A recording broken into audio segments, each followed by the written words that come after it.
అమ్మా నాన్నకు భక్తితో మొక్కి ఆనందంతో ఎలుకను ఎక్కి ఇంట బయట పూజలు పొందగా ఈశ్వర పుత్రుడు వచ్చిండు. ఉండ్రాళ్ళు సిద్ధం చేద్దాం, ఊరందరినీ ఆహ్వానిద్దాం, ఋషులు మునులు సంతసించగా ఎదలో గణపతి పూజలు చేద్దాం. వేణుగు తలతో వచ్చిండు, ఐశ్వర్యం మనకిచ్చిండు, ఒంటి కాలితో నాట్యం చేస్తూ ఓహో గణేశరారాయణగా ఔరాయంటూ చూడంగా అంబ పార్వతితో వచ్చిండు, అహంకారమని చేసిండు.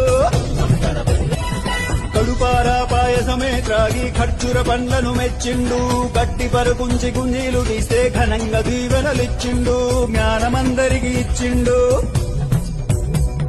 చవితి నుండి 9 రాత్రులు చక్రం ఎత్తి అర్చన చేద్దాం, జన్మ జన్మల పుణ్యఫలంతో ఝంకారంతో గానం చేద్దాం.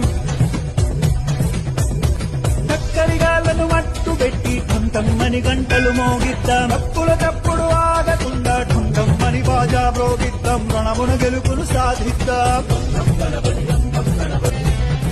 తమ్ములు చెల్లెలు సంబరమ్ముతో థకిట థకిటమని నాట్యం చేస్తే దండాల దండలు వేద్దాం, ధర్మాన్నే కాపాడుకుందాం. నచ్చి మెచ్చిన గణపయ్యా పరుగు పరుగున వచ్చనయా, ఫలములు మెండుగా ఇచ్చునయా, పండెక్కించి ఊరేగిస్తే భవబంధాలు తొలగినయా.